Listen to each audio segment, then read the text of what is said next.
Well, whether it's hot, whether it's cold, whether it's hot, Frankie's got the weather we got. Wait a minute. Well, whether it's cold, whether it's hot, The Comedeorological Report. Frankie's got the weather, whether or not. There it is. And welcome to the Comedeorological Report. It's been a little while since I've said all this. I've been very busy. Sorry, everyone, that there's not been shows, but we're going to try to make it regular once again. The Comedeorological Report. What is comedeorology? It's something that I invented. It's the science of comedy and meteorology. Comedy plus meteorology equals comedeorology. You're listening to us on CFR 88.7 FM in Prince George and 95.9 CKUW in Winnipeg. We air in Prince George on Saturdays at 10 a.m. and repeats again Tuesdays at 4 p.m. and in Winnipeg, noon hour on Monday. And I'm joined here. We got more guests coming, but already we got Imogen Cookie Bailey and Frankie MacDonald in the room. And we always start with Frankie MacDonald. How you doing, Frankie MacDonald? I'm doing great so far. There's a strong tropical wave coming off the coast of Africa right now. Right now, it's still in the inland in Africa, in northwestern Africa. It's going to move westward direction into Atlantic Ocean. Now, the Hurricane Larry's aiming it towards southeastern Newfoundland on Friday night. What's that? Is that Hurricane Larry? Yes. Tell us all about it, because I'm so out of touch with the world, as everyone may or may not know. I'm still fighting fires, but I'm back in a camp. Hurricane Larry's going to be a bad one. It's going to hit St. John's, Newfoundland. It's going to bring high winds and heavy rain and damaging winds. And it's 100% chance of tropical storm force winds in St. John's, Newfoundland, Canada. Will it still be 100% chance of 50-knot winds. Then it'll be 100% chance of hurricane force winds in St. John's, Newfoundland. Will it still be a Category 1 hurricane when it gets there? Right now, as for now, it winds 90 miles per hour. That's Category 1 hurricane strength. Oh, I don't think I've ever heard of a proper hurricane hitting Newfoundland. I've heard of tropical storms, but if it maintains its strength, I would think that's quite, phenomenal. So, Frankie, tell us about Sydney, Nova Scotia. First of all, how's the weather there? And just run us through. Right now, it's humid outside in Sydney, Nova Scotia. Once Larry bypasses Newfoundland, Sydney, Nova Scotia is going to become comfortable again. Once Larry passes Newfoundland. And what's going on in the rest of Canada? It's much cooler in somewhere in the central states. It's been a lot of rain all across Maine, Vermont, New Hampshire, Massachusetts, Connecticut, New York, and New Jersey, Pennsylvania, Maryland, Virginia, and the Carolinas, all the way down Florida, even parts of Mexico. And Ontario this week? There's a powerful typhoon headed towards Taiwan on Sunday. A super typhoon? A regular typhoon. How about Ontario? We'll have Gabriel Berardo coming on soon, but talk to us about some of the weather Ontario's seen the last few days. Lots of thunderstorms happening in Ontario. They had tornadoes. They had a thunder, lightning, rain, hail, and tornado and things like that. Amazing. And of course, we're going to talk to you lots, Frankie. But I got to say hi to Imogen as well. Imogen, you're down in Victoria, and talk to us about life in Victoria this week. It was unexpectedly warm. The last couple of days, it was like in the downtown area of Victoria, it was roasting, way hotter than expected. It was in the downtown core, it easily reached like 24, 25 today. It was not expected to get that high. The airport, where they normally take the temperature or whatever, where it's normally checked, was reading like 19, 20. Downtown was way hotter. Unexpected. Going to be getting some rain this weekend by the look of it, which I'm really looking forward to. It's going to be nice. We need it. All of these things that the rain will put me out of work finally this year. But I got to say, it looks delicious. I haven't had many. It was a good steak tonight. So I'm back in a camp. The last couple of weeks, of course, I've been unable to make a radio show because I was sleeping in a tent. And it's quite impossible to organize a radio show when you're living out of a tent. So it's nice to be back in the north and back at the same fire I've been at. Today was my 32nd day on this fire this summer. So I've been on some others, but it seems like the Prince George Fire Center has had me for the most part. And I had an excellent day, actually. I was flying around in an A-Star chopper. And now as a contract firefighter, like it's not too often that this will happen where the division supervisor says, hey, do you want to come up for a recce flight? And I was like, dude, thanks. Right on. Like total pat in the back, right? So my crew's definitely been here, one of the longest serving tenures of any other crew in this fire. So, and we've done a good job. That's with awesome. very little. But yeah, I was in Kamloops for 2 weeks. We got put in a on the Tremont Creek fire, and so basically we were put in Division Charlie. When we got there, everything was on fire, and when we left, nothing was. And I'm really proud of my crew because like one of the things I feel because I have a good crew is I said to the supervisor right away, like, hey, if you have a job that involves pain and suffering and extra hard work and bleeding and going above and beyond, we'd like to volunteer for that. And they're like, oh, great. So in our evaluation, it was like the first thing that they said was like, Tomahawk showed up with attitude and work ethic right off the bat, and we trusted them. And so what happened was we get sent to an area where there's a flare-up, and then we basically cut trail and line hose out and either kill it or leave it for some other contract crew to come and mop up after us. And then we get sent to another hot area, and then we get sent to another hot area. So we went to, I think, 6 different parts of the fire, basically, in our 14 days down there. And everything we left, it was like one of the best feelings ever when one of the strike team leaders said, the helicopter heat scan flew over your work, and there's, what was the exact words? You crushed it. I was like, yes, crushed it. We'll talk more about that in a few minutes. Gabriel Berardo, the rapid weatherman, you're down in Toronto, Greater Toronto area, and you've seen some wicked weather this week. It seems to be awfully late in the season for tornadic weather in Ontario, but it's been happening. Talk to us about it. Oh, well, I mean, like, look, it is pretty late in the season, especially on Monday when of course along the shores of Lake Huron gets a tornado at like 4 in the morning. They've actually got one. So I mean, it's like Monday, right? So along the morning's unusual, even in Tornado Alley. I mean, that's not tornado hour. It is. And well, like I was actually kind of reading up on this article on the Weather Network, and well, to actually see one in that, of course, time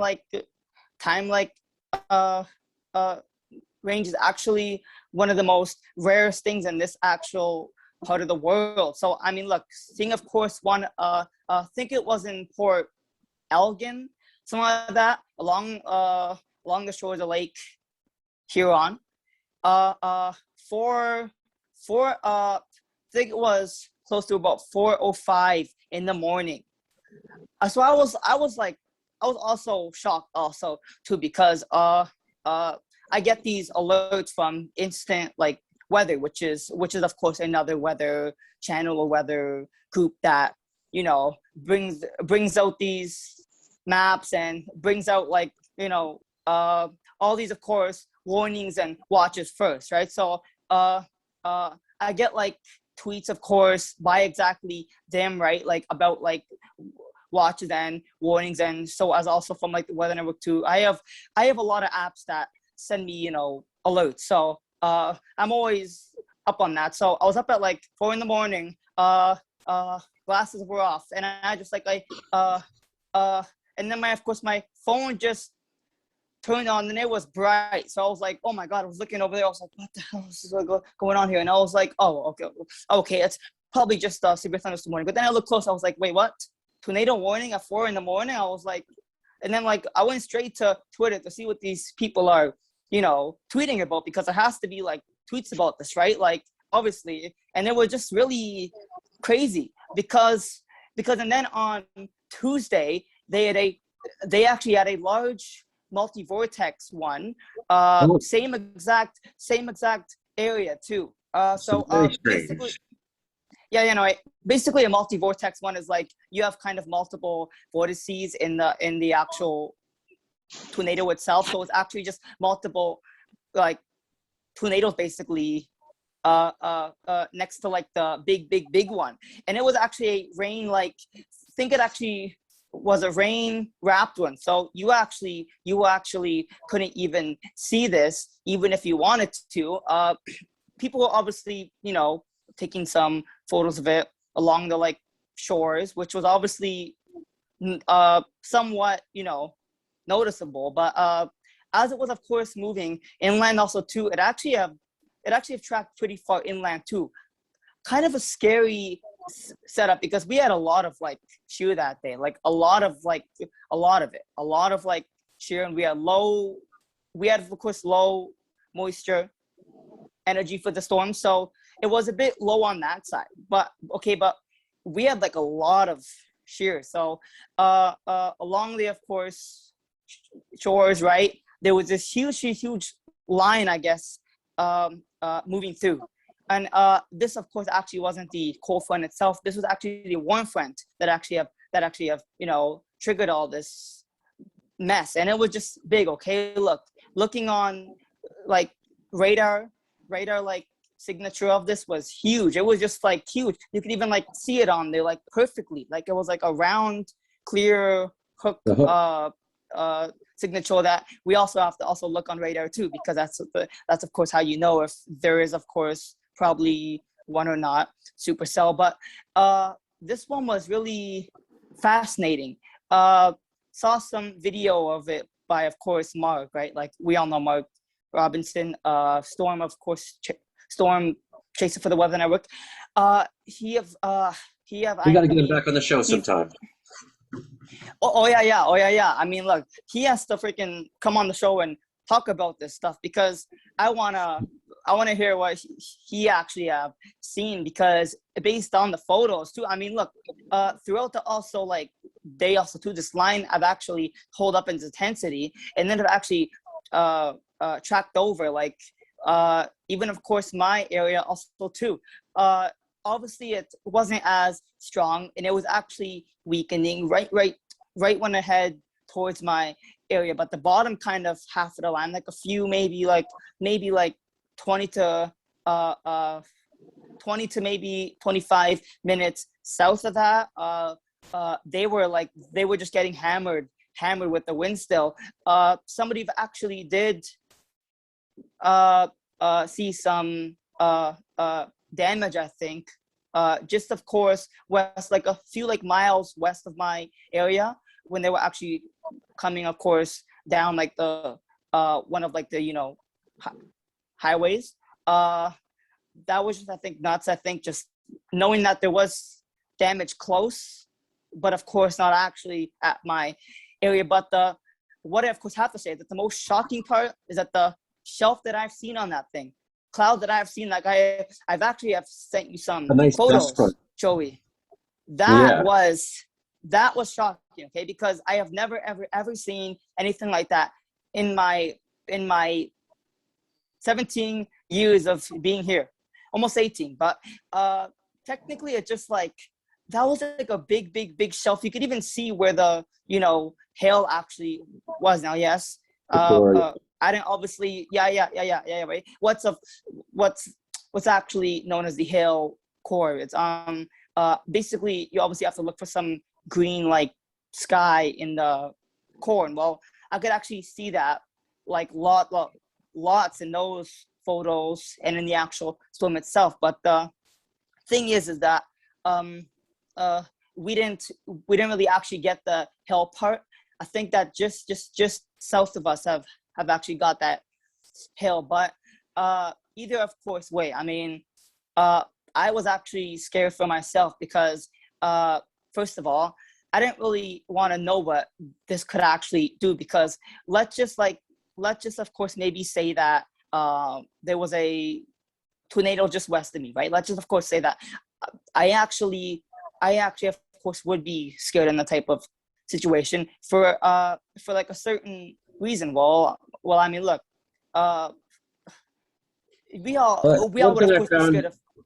The one thing I found about Ontario storms too is you don't have that ability to look further out and see what's going on the same way. Like when I was chasing tornadoes in the prairies, for sure. I have a lot of visual perspective, so I could go park in the right place and be safe. Whereas being at my mom's house in central Ontario when we had tornado days, there's so much trees and there's it's slightly hilly. You just really can't see out the same way. That also is part of the problem also too, because people actually won't even see these things, right? Like they won't even like see it. Sometimes they're wrapped up in the rain, aka rain wrapped, tornadoes. it's not, of course, only the trees. It's mostly it is, but it also was the rain like wrap too, because some of also these are rain like wrapped ones. But weird, of course, thing is that we're just, different up here. I mean, it's just different. Like people used to say, oh, well, look, tornadoes are like rare, they're not going to happen. Well, okay, look, if we have got 20, I think 7 so far, not also including the ones from Tuesday. Well, being struck by lightning's rare, but it's happened to me twice. So it is. I mean, but right. I mean, still like happens. People obviously say it's rare, but it's actually not as, of course, rare as it have used to. Well, you know what that means. Right? You know what that means, right? If it's more common, it means play the lottery. You got to wait. Yeah, really. I play the damn my lottery. steak was really. there tonight. I mean, really. Yeah. It I mean, look, happened. you're honestly right. Yeah, You're honestly right. getting better. So let's go back to the first rare thing. 4 a.m. tornado in Ontario. Frankie, what time of the day do tornadoes tend to happen most often? That means that during the daytime, sometimes in the night, and because and that happens usually in the spring of the year. Most tornadoes happen in the spring of the year in the States and Canada. And generally, you're looking at 5 to 7 p.m. That's the time. That's the witching hour. Yeah, I know, and knowing, of course, that there was actually one at 4 in the morning. I mean, like that actually doesn't even happen in this half of the world or any other world. Nobody really gets tornadoes at 4 a.m. Of the 7 tornadoes I've seen personally, they all happened between 4 p.m. and 7:30. So they were all. Yeah, So I've got a question. Nuts. I've got a question about tornado behavior here, and I'm thinking that if anyone here can answer, Frankie, you're the man. You probably have an answer to this. What is it that attracts a tornado to a trailer park? That means they have to hide somewhere for a tornado, and watch out for hailstones. Watch out for Stay away from windows, tornadoes, and hailstorms. It's true, eh? Yeah, if you're in a trailer park, you're not in. Already, I grew up in a trailer Where park. exactly is this park? The feel of doom. Where is this park? Let me ask. Any Trailer park. Oh, okay, fine. Any trailer park. That's the one thing that they didn't have in the movie Twister. Oh, look at that! I put my hand up just so you can see. No. My hands are stained charcoal. Their hands because I can't get it off. It's part of me now. The forest fire is part of my hands. I'm a little jealous. I'm an Italian. I always talk with my hands. Firefighter. Don't be embarrassed, Joey. Physical fitness is a must, and you got that going on, Imogen. So GB, man, you're a good age to start forest firefighting, man. It's a good career for a weather nut. Well, yeah, but I think it's maybe a little bit too much hard work for me. I'm not. Let me. You know what, man? Let me just get you on the treadmill. Oh no. I don't actually need to lose weight. I weigh like 98 pounds at this moment. I'm actually 25 pounds underweight, so no need to lose weight at this moment. If I of course ever want to be a fighter, I gotta actually gain weight and eat all these Big Macs, MacDonald's. I need to eat the Swiss Chalet in Canada. I need to eat everything. What was the costume, Imogen? Before you take it all off, what was the costume? Oh yeah. Oh, Count Chocula. He was wearing a costume. Count Chocula. Eat some Count Chocula, you'll gain weight, buddy. When did she even put that on? Because I didn't even while you were talking notice that she put it. Oh my god. Okay, and then you know what? Maybe I was a bit too focused on Joey's dirty ass hand instead of her. Oh my god. I was pretty focused on Joey's dirty No, ass. No, don't worry. He got a pretty dirty hand. I was kind of focusing on that more than you dressing up in a costume because I don't know why. I just was. Hey, I mean, look. So you're more naturally drawn to man hands than No. No. See, look. That's okay. I don't know. I guess I like this insight. I like where it's going. Italians really are used to using, hand kind of gestures. So I was kind of focusing on his hands more than. Hand gestures. There's nothing I can show on here. I got this. I got the what's the matter you stuff, and we got the all of that. All of that Italian stuff in our culture. I was a bit focusing on more of his hands than your costume, but I like it anyway. The camp we're staying I like at. the costume. It's great. The camp we're staying at is actually a pipeline camp, which is funny, right? Because when I first got here back in July, I was like, after all the smack I've talked about pipelines, but so we have a nickname for this camp, and it's Fat Camp. Fat. See? It definitely obviously doesn't suit me because I'm. You put on weight if you come here, buddy. Like there's like the most incredible spread of food in history. I can fit it around my wrist. I could actually put my fingers around my whole wrist. Could any of you do that still? People actually can, yeah. Yeah, People that's can normal. do that. That's standard It human is. proportions, buddy. It is, but I have a bit more inches maybe in front of my. I have a bit inches hole. You know what? Every Look at guy says he's got a few more inches. Come on. Hey man, hey, look. That's what she said. That means hailstones can break windshields of people's cars. Yeah, I mean, Frankie's talking about tornadoes when I'm just talking about this other thing. You know what? Talk on, Frankie, talk.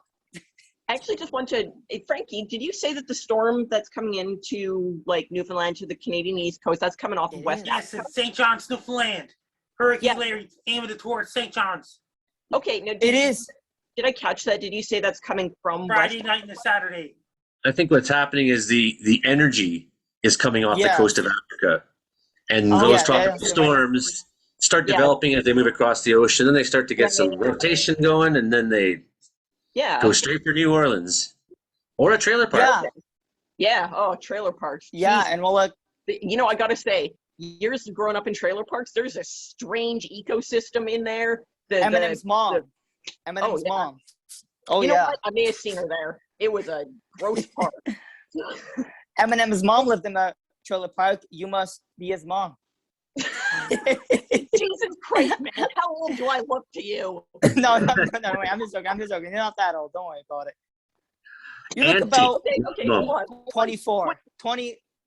24 estimate. Is that close? Joey, should I be flattered? I don't know because I'm going because I'm so glad I'm not 24 anymore. Pardon? I'm still young. I act like I'm a bit older than I am, but I'm not. I don't miss my 20s. That was long ago. Man.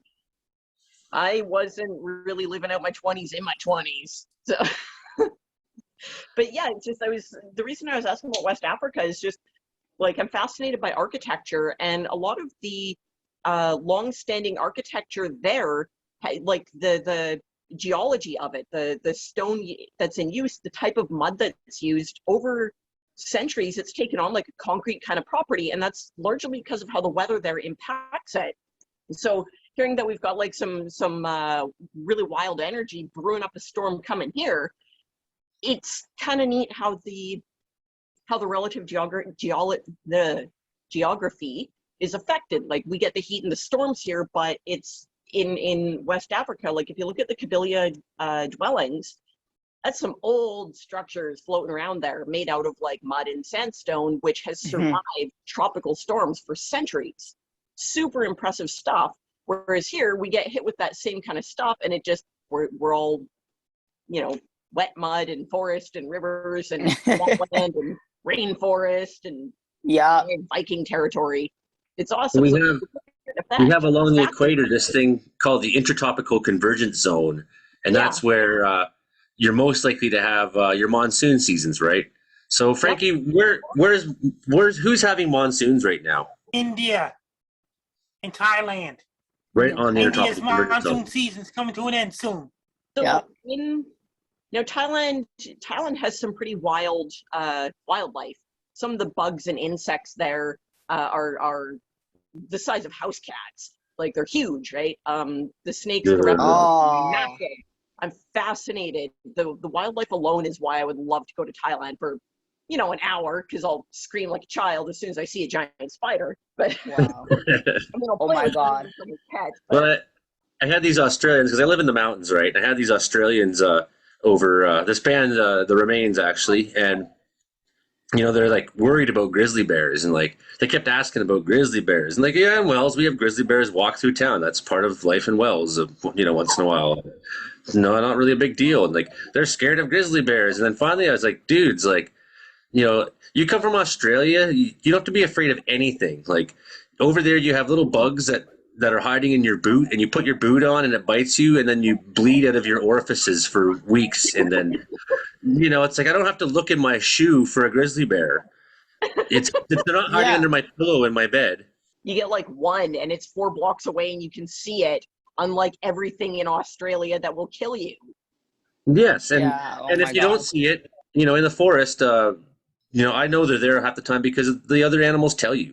They're what they call the tattletale animals in the forest. So that would be all species of jays, crows, ravens. They're tattletales. Beavers are tattletales. They'll splash their tails hard if something goes. So if you hear some squirrels, they go off. The tattletales of the forest tell you when something's going on. And if you hear the tattletales going off and they're not going off about you, you can assume something else is nearby.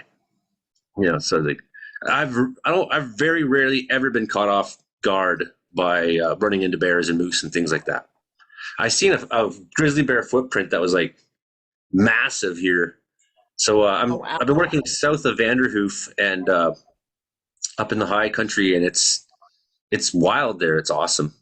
And grizzly bears walk around, and there's little black bears too. And of course, I think a lot of people who even fight fire don't see as much of that kind of wildlife as I do. It's like a topic of conversation. Like, oh, there was a bear spot and this last fire I was on in Kamloops. This one crew is like, oh, there's a young bear on the line, and someone's like, better shut the pump off. And then I was like, why would you do that? Like, splash the bugger. You got 10 of you with hoses in your hand. Yeah, they're not unstoppable monsters looking to feast on human flesh. When I was a kid, for a while, I lived up in Port Hardy, and on Friday, Saturday night, Port Hardy had at that time a population of about 3,000. So it was a really small area. Everyone knew everyone. If you didn't know someone within a week of them moving there, by the next week you did. So Friday night, Saturday nights, it was a common thing for people, like whole families, would drive out to the garbage dump and just watch the man. Just the good old days. Yeah. There's just no dump bears anymore. They put electric fences around our dump in Wells now. Yeah. But I do recall 10 years ago, a bear had fallen into the dumpster and he was stuck in there. And then a couple of locals took great effort to like basically put a big log in there you could climb up and it goes. That's awesome. What a great way to help a bear. Just give them a giant log. You have any bears in Nova Scotia, Frankie? Sometimes they get odd bears up in the Cape Breton Highlands National Park. Right. You ever seen a bear? I never seen a bear in person. So you come to Wells? Definitely bears. Oh. When you come to Wells, Frankie, you will see bears. They get something else over in Russia. Not only that, they go to the States, go to Mexico, Guatemala, Central America, South America, Europe, Asia, Africa, Oceania. Some of the grizzly bears in Russia are huge. There's also bears in Ontario too. The Kamchatka grizzly bears, huge. Just imagine if you had a giant animal size of the school. What does that mean? My God. There also is bears. Bears appear in bears. I think like a few hours north of me into the woods, kind of.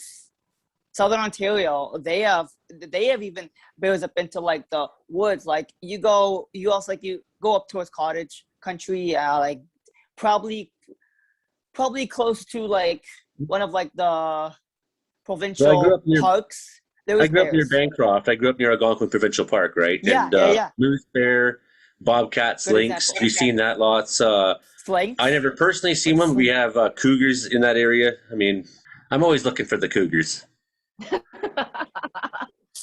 Yeah. Well, let me introduce you to my mom. No, they're not. Wow. What kind of wildlife have you seen, Frankie? I see certain video. I know coyotes and foxes. That's one of them. I saw the Two Rivers Wildlife Park. I saw moose and deer.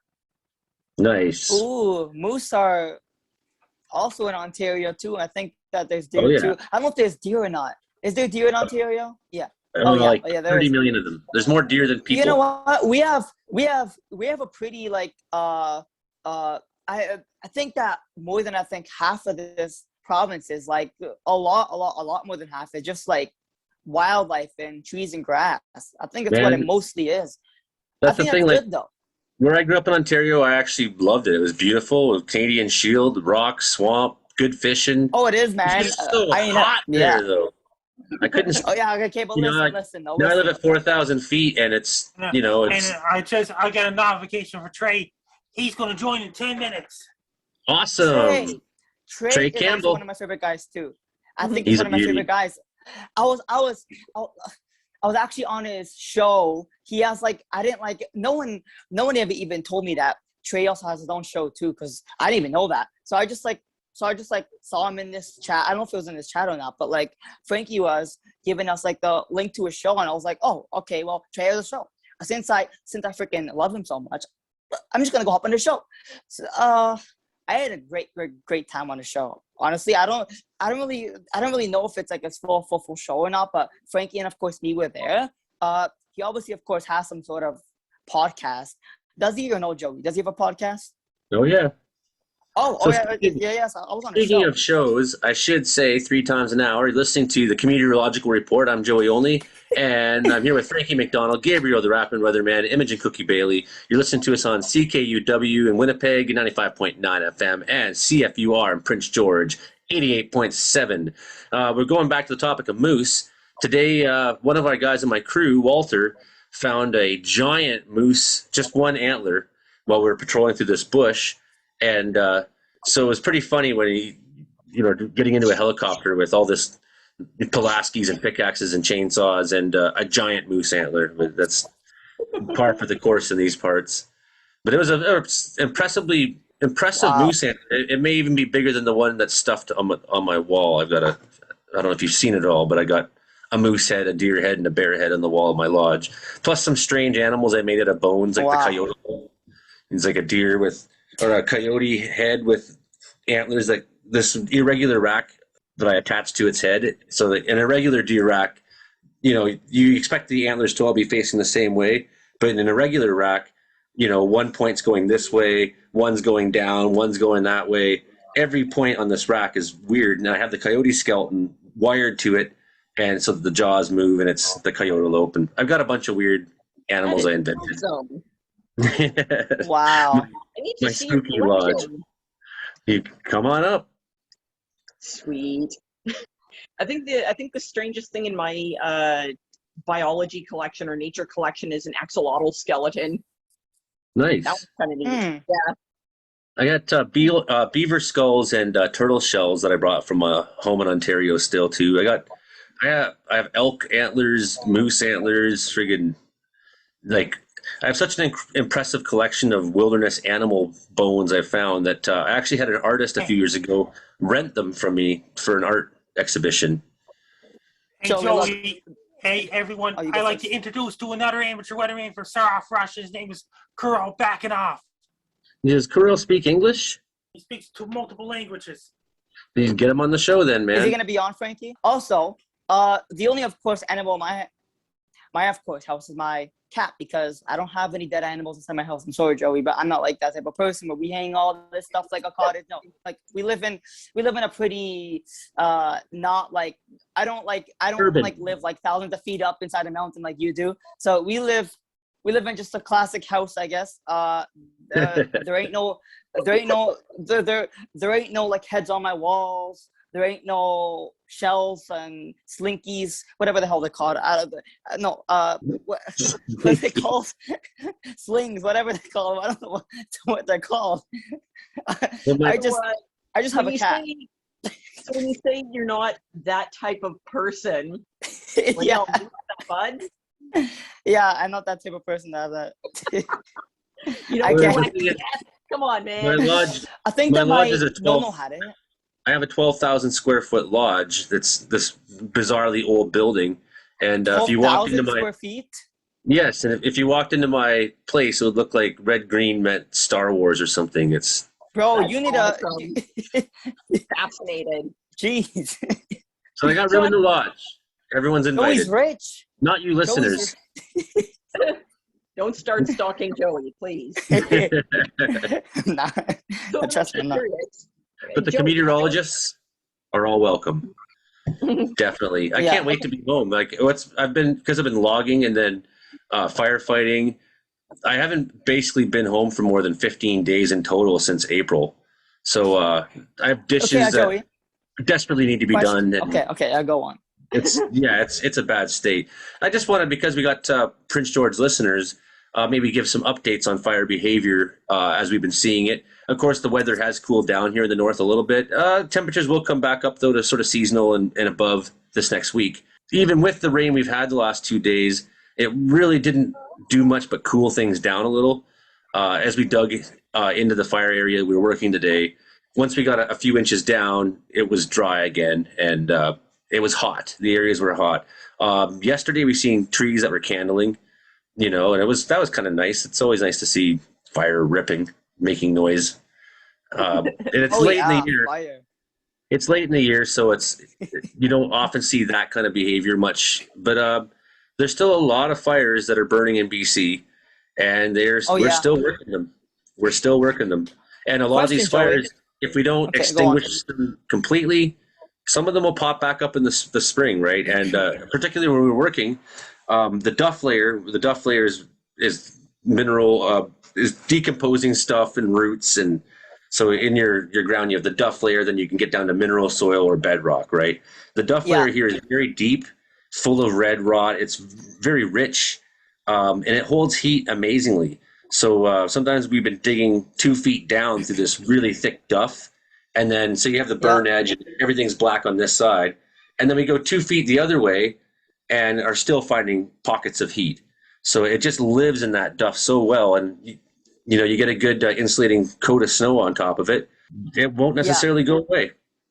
Yeah. That will keep the zombie fires of the spring. Yeah. Okay, ready. Question now. Entity. You could go first. The behavior of it, it's absolutely fascinating. What led you to get into that line of work? Madness, insanity, a whim. Certainly, most firefighters are a little bit crazy in our own way. So maybe I was perfect for the job. Someone just said, "Hey, come work for us." And I said, "Wicked, I'll do that." I didn't know it was that easy to get a firefighting job. And, years later here, I'm still doing it. I'm a little older than a lot of people, but that's okay. I'm still keeping my fitness up, even though I'm 42. Yeah. And still working it, right? But I'm an extreme weather junkie.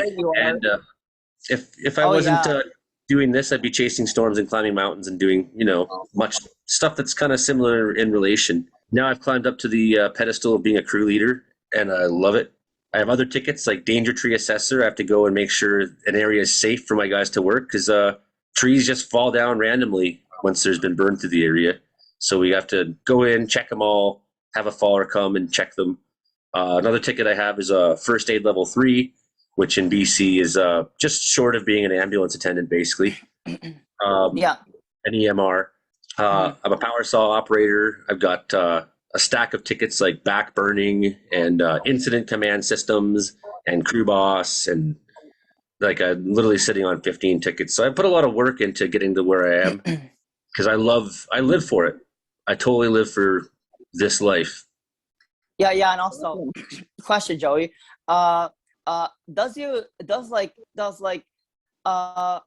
You obviously of course bring do you of course does oh my god, I'm sorry to get questioned up. Does your phone ever get dirty if you have to call somebody, or does it do you even use your phone and your job to call people, or is it only through the radio? And if also, so does it not get dirty at any point? Or I don't know. I'm just wondering. Sorry. Mostly we use hand-to-hand. Mostly we use handheld radios on the job site.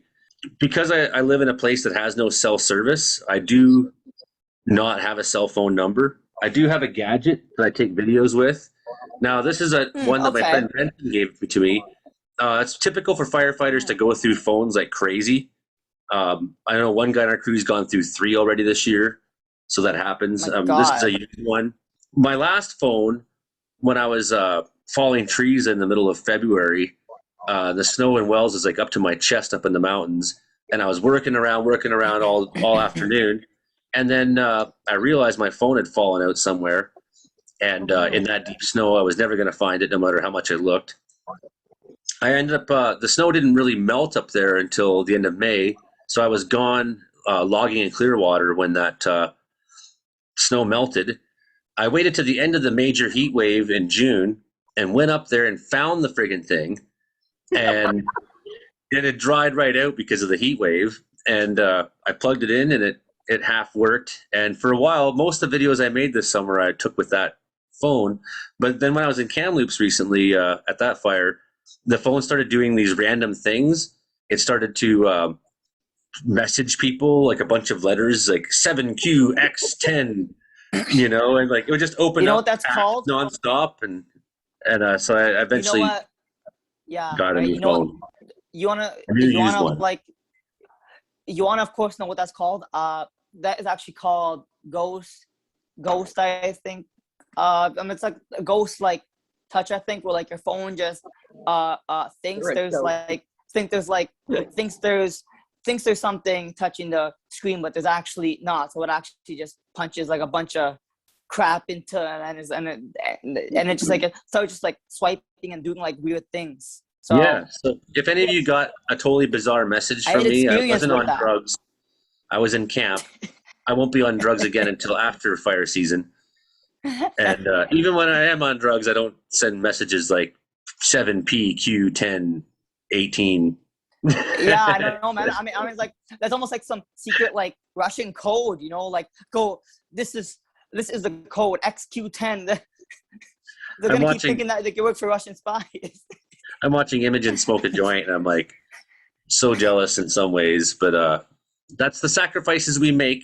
And some of the sacrifices It we is. make is like I haven't smoked weed much this summer. I haven't seen women much this summer. I haven't seen my children much this summer. These get are the to see her. sacrifices. I get to see Thank her. goodness. Some of the sacrifices we make, right? On my So Facebook, so I mean, to a degree that counts for something. Not much, but no, mostly it's been surrounded by young men with young men jokes, and I got a great bunch of guys I'm with, so I'm not complaining, but but they don't have maybe a little impressive- bit complaining. So when after an area's had fire go through it, what's the approximate radius or range for where there's problematic trees that are likely to just collapse? Like, what's the heat range for affecting the fibers of the trees to weaken them with that process of heating and cooling? Well, it's often at the roots, right? And because the fire is often underground, it's crawling along, and then you get a nice hot day, the fire will pop up out of the ground and awaken and do its thing, right? But most of the time, like today, we didn't see any fire activity that was much more than, small flames here and there because the weather was humid and cool and just wasn't right. But because of that, you have these fires burning and especially spruce trees. They have no, their roots they don't have an anchor root that goes down it, right? Okay. So they just, as soon as yeah. And they often have only 4, and as soon as 2 burn off, like that tree's coming down, right? So we have trees come down I can recall some days when we've had a high wind come up and trees are coming down like crazy. It's important to note for fire behavior, what makes for the crazy fire behavior. And I think people don't understand this necessarily, that there's a rule we call the 30-30 rule. It's called crossover. And what crossover is when the humidity drops below 30% and the temperature comes above 30 degrees, right? So you have that kind of time of the day in the afternoon where the humidity's coming down, temperature's coming up, humidity's coming down, temperature's coming up, and then they cross over and bam, fire rips. So what we saw this year was a lot of crossover weather. And that's basically the reason why BC was burning so insanely for so much of the summer. Question, Joey. And then you add 30 kilometer an hour winds on top of that or greater, bam, fire is gone. Yeah. So stay out of the way. how does this like fire just like naturally like happen? Like, is there like a certain like way that like, tell us exactly how it exactly happens? Like something to do with like the sun. Clearly, something to do with the sun and the heat and the Absolutely. moisture, or like less moisture, like or less. So just tell me exactly how it's kind of done, because like I can't really picture it. So you got to So kind again, of, the closer you get to 30 degrees, the more active your fire is going to get, right? And especially like yesterday when we had those trees candle, that happened when the sun came out for about 30 minutes. And that was enough to get everything just woke up and going. So it's just like, so it just like it's, so was it like that dry and that like hot that like fire just like literally spark on like under the ground, or like on even like the surface of the ground? Like, is that how like bad it really is, you're saying? Well, when we had that heat wave in BC, any spark was going to cause a fire. Any spark. You know, it doesn't. I mean, generally people think that people have this idea that fires are largely caused by campfires and people throwing smokes out the window and things like that, and some of that happens. But when you see the words human-caused fire, not good. it can mean literally anything that's not lightning. You know, that could be a car accident that gets away, or you know, a train going through Lytton when it shouldn't have been. I remember that heat wave. Yeah. Oh my God. That was like a while ago. That was like 2 months ago almost. And wow, man, well, like time goes by so fast. I can't. Wow. One of the guys from our company, there's another crew from our company in camp, and so Tim was telling me about, because he's from Lytton, about basically the story and how it happened there. Another one of the guys who was on my crew this summer, Fred, he lost his house and everything. Another close friend, John Webster, who I fought fires with, he was telling me his story last night. It was so aggressive when that fire happened. That it was 48, 50 degrees, something like that, right? There's no fighting it. You gotta just get out of the way. That's the way it is.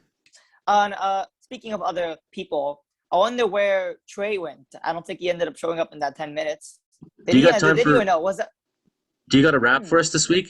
Oh yeah. But I mean, it's not. I mean, like, right? Like, it isn't like a weather like rap. It's almost like a little rap I have, because since the election is coming up, kind of like I made a little funny kind of rap about Trudeau and Doug Ford and all like the vaccine stuff, but I don't know if people are gonna get mad at me for saying like a rap about that stuff. I don't know if they're gonna get mad at me or not. So. I might get mad at you. No, but look, it isn't too bad. So, what, Frankie? Rap. It's not too bad. After New Year's wild card round is the first round of NFL playoffs. Divisional rounds the second round. AFC, NFC championship is the third round, and Super Bowl is the final round of the NFL playoffs every year. Baseball playoffs are coming up, and the Blue Jays are looking good. They are. I mean, yeah. So was hockey season, but more as kind of basketball. I don't know about Toronto teams anymore. God damn it! Just don't even bring me up into that again. You know what? Well, I'm gonna have a hard time watching the Leafs for a little while. I'm a Leafs fan, right? And I've been a diehard Leafs fan my whole life. I will, of course, always be, man. I don't really care if they don't win, man. I will always keep on, because look, technically losing to Montreal ruined my life. Point, yeah. Every Montreal fan I know is like at me now, and I'm like, that was, oh my God, that was just, that hurt. I don't know, man. I don't want to talk about that.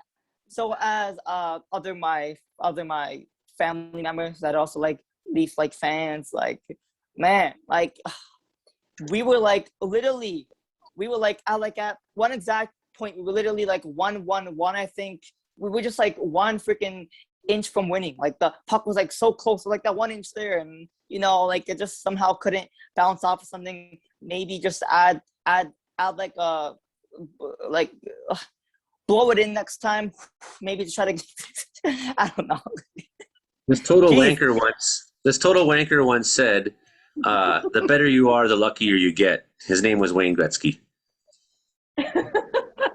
Uh, I love how many people are credited with saying that. It's such a the variation that I've always had an appreciation for is the more I practice, the luckier I get.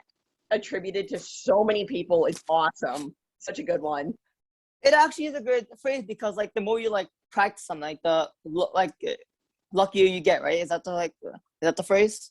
So it's like since I also practice like my rapping like skills, right? I could also get lucky at some points. If I accidentally forget something, I could just make it up on the top of my head. I guess it kind of goes for that too, right? You know what I mean? I haven't got lucky much this year.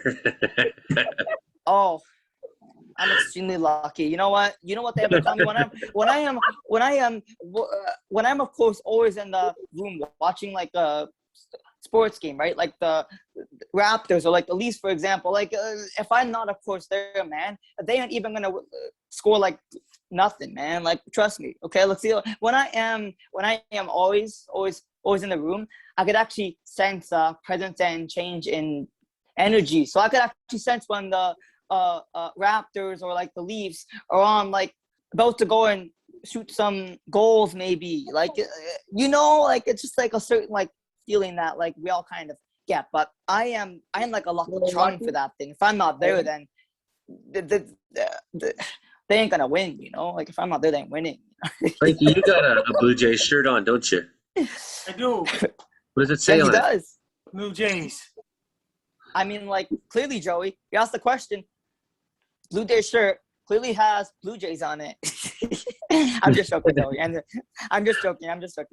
I got a wrap. It was amazing. As I was having my supper tonight, I got to see Vladimir Guerrero hit his 43rd home run, I think it was, and get his 100th RBI. The kid's 22 years old. He's a superstar. It's great to see. Great time to be a Blue Jays fan. See here. I wonder what happened to Trey. I don't think that Trey showed up. He's busy writing reports. Oh, okay. Anyway, yeah.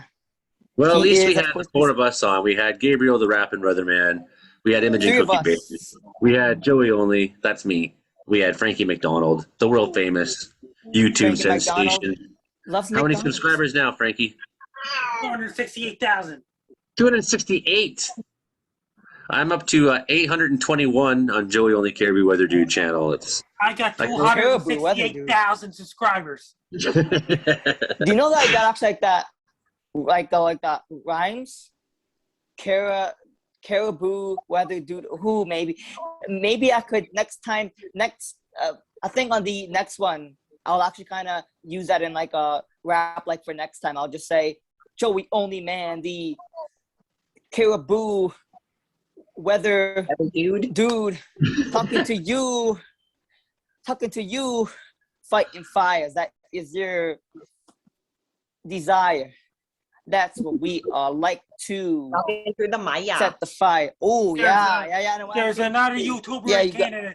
His name is Matthew Santoro. He's really busy doing videos on Twitch now. Last time he uploaded a video that was onto his own YouTube channel that was July 17th, 2021. How many subscribers does he have? 6.2 million. Holy. Oh, you know what? I got a ways to go. You can hear my show, though, on Caribou Weather Dude, Joey Only Caribou Weather Dude channel. You can hear this show, and if you're listening in Prince George on C for 88.7 FM and Winnipeg, CKUW 95.9 FM, the Comedeorological Report. We try to keep it comedeorology related. Oh yeah. You know that Because who actually weather is hilarious. I actually of course know actually who weather's exactly weird. set the fires off in the see. I think it was her smoking that maybe of course set the fires off. I don't think so. I'm just joking. Oh yeah, she was just out there. This particular fire I'm on, south of Vanderhoof, was started by a strike of lightning, and Okay. it went to 22,000 hectares at one point. And then, if you recall, I had a video this summer where the weather got hot, and we had a blow up, and the fire How much went is a hectare? a hectare. Oh geez, how many acres in a hectare? Don't ask me this now. No. I don't like me to ask you that now, but like I was interested because I knew like at one exact point, but 2.47 acres is 1 hectare. Oh, okay, so that's far. I'm assuming. Like, how much is an acre? You know what? I really want to A couple of stop hectares. right there. I could just It's, message you just so you don't have to think so hard. It's not as much as a hectare. I'm just gonna keep going down and down and down until I know how much millimeters it is. The funny thing is, I can look at the land and tell you that's probably 0.8 hectares. That fire today, we were in an area that was about 0.3 That's probably hectares. But trying to tell you, thousands of feet, bud. my reference point for what a hectare is comes from being on a 1 hectare fire once, and from ever since then, I'm like, okay, just multiply that fire so many times. Yeah. Oh my You know god. what? So I really like what I was fire. saying was, it was 22,000 hectares. Then we had a couple hot days, and it got really windy. And as you've seen in one of my videos there, and then the next day it blew up, and it went 10 kilometers in a day, just gone. Yeah, I know. I actually, of course, saw you on the news, CTV news, right? That was amazing, man. I'm not lying. That was amazing. I was on CBC as Wow. well. That was with Yeah. Joanne Okay, Wagstaff yeah, again. whatever. A lot of news channels, you don't got to be showing off, but nice. I'm just messing with you, Joey. I'm just messing with you, Joey. Good. I like that. I'm a big I like fan you of on the Johanna news. Wagstaff. I like being on her show anytime. Awesome. I did that little thing. Frankie, you've been on CBC lots, My eh? Twitch is my social media links. My Twitch is Frankie MacDonald 1984, and my link tree is Frankie MacDonald. How many times have you been on CBC, Frankie? Quite a few times. When was the last When time? That was way back in 2017, and I was on CBC Radio for Debaters That's in not way back. 2019. Oh yeah, the That's debaters. Tell us about that one. Matt Wright and Steve Patterson and all these guys. And Josh Bailey, they're with the CBC Debaters. I would love to hear that episode. What were you debating? Talking about debating. You should watch that on CBC Debaters. I will look it up. What? Oh. Send it, Frankie. Send it in the chat so I could look at it later on, because sometimes I can't find a video on YouTube that I want to find. So you gotta just send me the link and make my job I think you just a Google lot easier. the debaters and Frankie MacDonald. You'll probably find it pretty quick. This thing's called what Google. It's amazing. You can find out anything. It's like the Wizard of Oz. Yeah. It's like the Wizard of Oz. You can find anything. Anything to help anything for your confirmation bias you require. Yeah, that's facts. The magic of the Google. When What's you want to know like- you're right, you consult the Oracle, and the Oracle will tell you. The Oracle. Listen to Count Chocula. Where did you get that outfit? Before we go. Yeah, I know. I was about to ask you that. I was a manager. I worked at a costume shop for 9 years, and so I had access to the supply lines for the company. So I got some Frankie jams. just sent it. Pardon? No. You like my Just keep chocolate on, just texting. I'll just looking at Frankie's link that he just sent in the chat. Frankie just sent a link, so I'll just okay, that fast, but just keep on going. Sorry about that. The chocolate eyebrows takes the cake. Thank you. I think I might need to fix my eyebrows. You've been listening to the Comedeorological Report. We are out of time. Basically, we just spent an hour chit-chatting. And we will get the show back to more regular format as I'm no longer going to be in camp at some point in the near future. I don't know when. We may get another tour, though. But I won't lie. I'm on a totally rocking crew, and I've had perfect scores with my evaluations all summer. And that's the ticket to keep working to the very end. So Yeah. I'll take those overtime days. Awesome. You've been listening to the Comedeorological Report. I'm Joey Only, Frankie MacDonald, Gabriel Berardo, Weatherman, and of course, Imogen Cookie Bailey. Thanks for coming on, everybody. Thanks for listening, all you people. And we'll talk to you next time with hopefully sometime in the near future, a more regular show Near with future. more guests and more bells and whistles, and not this stripped down version. I have to get up at 5 a.m, so I got to spend some time editing this. Slacker. It's gonna be I'm simple. up at 4 every morning. On that note, we'll see you all next time.